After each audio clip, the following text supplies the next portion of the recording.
It is a dark, quiet night on a lonely road in New York. A small toll booth stands by the highway, and inside it sits a man working the night shift. He is good-looking, stern, and watches the passing cars without showing any feeling. The lights, the engines, and the steady flow of traffic seem to mean nothing to him. He simply does his job, hour after hour. When morning finally comes, his shift ends. He walks home with the same cold, distant look. At home, his wife serves him breakfast. They greet each other politely, but without warmth. With a quiet breath, she asks if his feelings for her are still there. He says yes, yet his face remains the same, calm and unreadable. During their brief chat, it becomes clear that Debbie wants to start a family, while Henry, though he likes kids, doesn't want any of their own. Before they can say much more, the doorbell rings. Debbie shows little interest in whoever is outside, still waiting for Henry to give her some kind of real answer. Henry goes to the door and finds Eddie standing there. They seem to be old friends. Beside Eddie is another man, Joe, who is sick and slumped on the ground. Together, they help Joe inside. Eddie tells Henry they had planned to play a baseball game, but Joe was too sick to join, so they need an extra person. He asks Henry to come along. But whatever they are planning isn't just a simple baseball game. They all get into the car. As they drive, Henry asks about the game.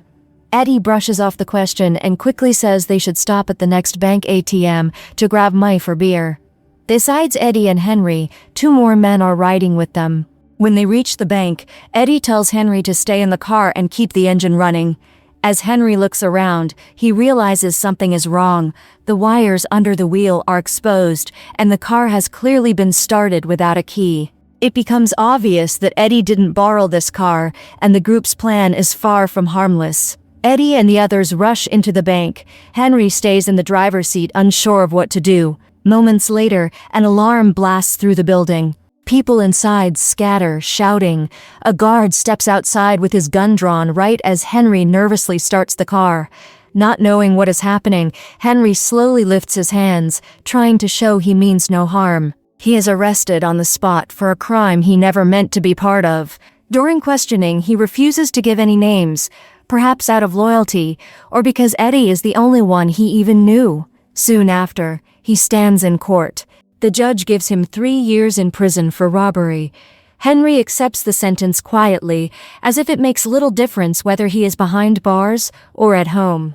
He is then placed in a cell with a man named Max Kahn. Max seems friendly, and they greet each other before asking what landed each of them there. Max is an older man, around 50, relaxed and experienced with prison life. He and Henry quickly become friends.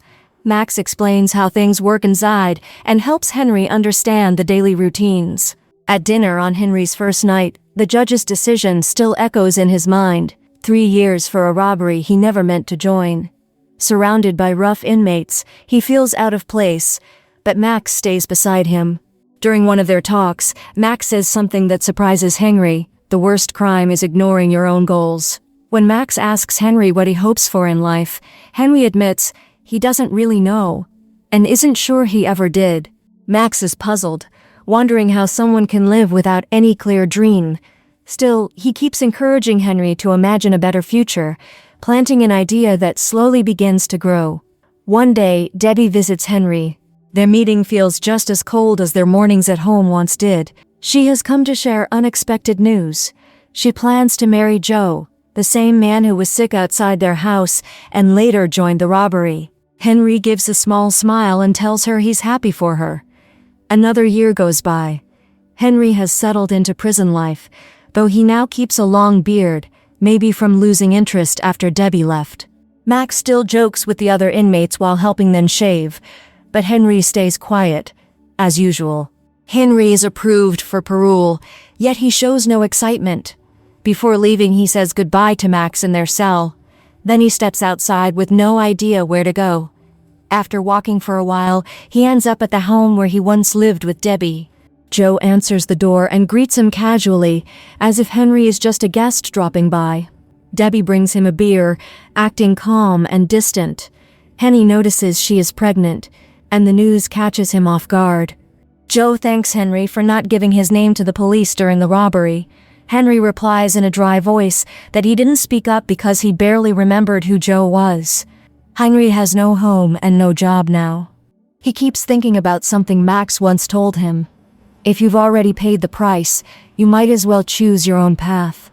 With that idea stuck in his mind, he stands outside the same bank where he was blamed for a crime he didn't commit. Suddenly, a car hits him on the side.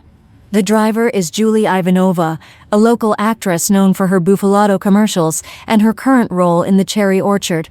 She scolds Henry for stepping into the street, then quickly checks if he's hurt, trying to avoid any trouble. Frank, the same security guard who once arrested Henry, helps him to his feet and joins them as they walk to a nearby cafe. Julie offers to buy Henry a coffee before heading to rehearsal. Inside, Henry realizes he has seen her on TV before. Frank seems different now, calmer and more friendly than the man who once held him at gunpoint. After they finish their drinks, Henry goes to the restroom. While there, he notices an old newspaper clipping on the wall. It tells the story of a secret tunnel built during Prohibition, linking the theater, where Julie and the other actors are practicing, to the bank's vault. Henry reads the article slowly, and an idea begins to form in his mind. Henry decides it's time to take action. He returns to the prison to talk to Max, wanting to share something important. Max listens, confused, as Henry explains that he finally knows what he wants to do with his life.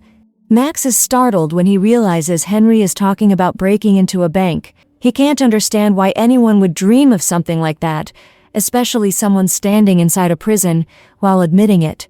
Max refuses at first, reminding Henry that he feels safer staying where he is. Henry tries to make him see things differently. He says he doesn't want to grow old behind bars, empty and forgotten. He wants a chance to do something bold, and he wants Max by his side. After a long moment, Max gives in, and the two friends end up sharing a small rented room in the city. They return to the cafe where Henry first saw the old clip and points out that the map is from nearly 80 years ago. The layout of the bank has changed since then.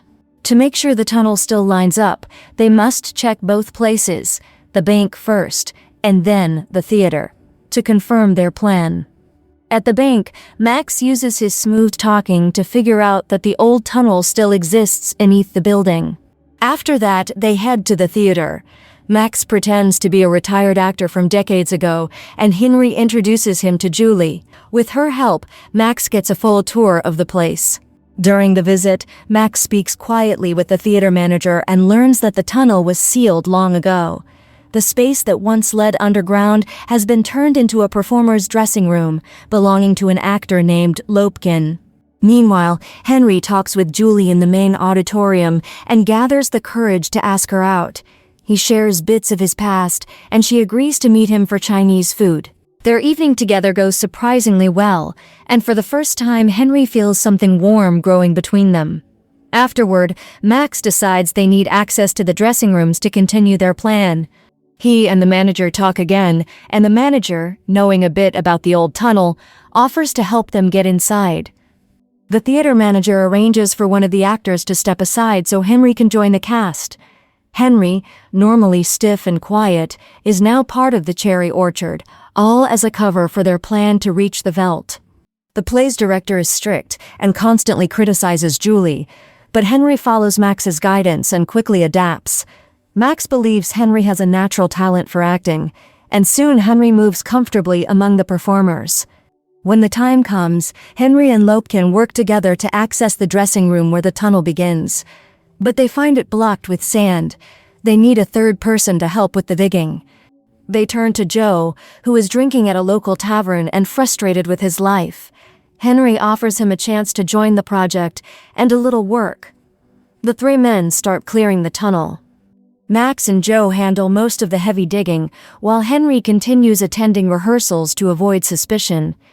Everything seems to go smoothly, until one night, Frank shows up. He warns them that he has been keeping an eye on their activities near the bank, making it clear that the operation is under watch. They try to keep their plan secret, but Frank surprises them all. He already knows what they are planning, and he wants to join in.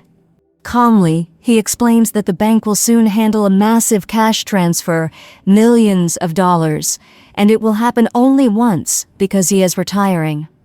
Frank's reason for helping is sad and personal. The bank had refused him a loan when his wife was seriously ill. Hearing his story, the group is moved and immediately welcomes him into their team, understanding the pain that shaped his decision. But the team is still not complete. Eddie, a dangerous and unpredictable man, must be included. One night, a drunk Joe shows up with Eddie in tow. Eddie wants to be part of the plan, but he refuses to help with the digging, making the others nervous. Max grows frustrated and angry at the situation, but in the end, they have no choice but to accept him as part of the crew. During rehearsals, Julie becomes upset after Derek criticizes her. Henry comforts her and quietly reveals he plans to leave on opening night.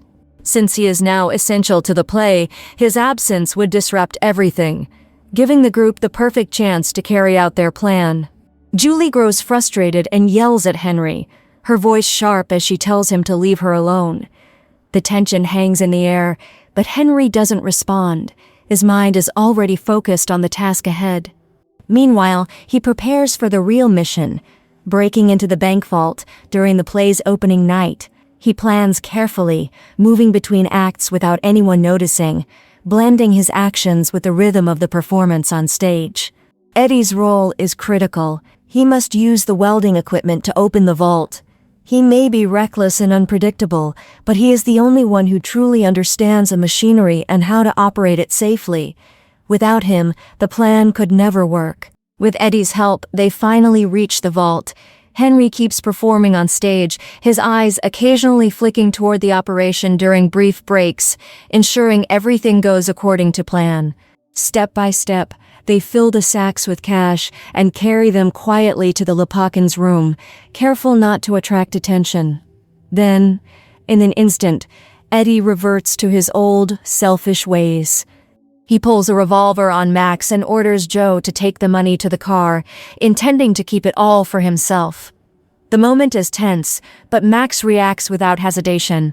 Showing unexpected courage, he strikes Eddie, knocking him to the ground and regaining control of the situation, keeping the plan on track and ensuring the operation continues without further disruption. The three load the money into the car and drive off into the quiet night.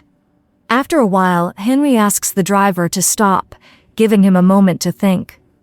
Alone in the stillness, he realizes how deeply he cares for Julie. Without hesitation, he rushes back to the theater, where Julie finishes the final scene of The Cherry Orchard. He watches briefly, feeling the weight of his actions, confessing his love and asking Julie to meet him in Moscow. They share a long, meaningful kiss, as if one story ends and another begins. Henry's crime is tied not just to money, but to self-discovery. Years of a cold, aimless marriage are behind him. Meeting Julie awakens courage and feelings he'd long forgotten. Julie sees the play as a lesson in leaving the past behind. For Henry, it signals a real new beginning, a life of love, risk, and finally living fully on his own terms. Thanks for tuning in. Don't forget to subscribe, hit the bell icon, and stay connected with us.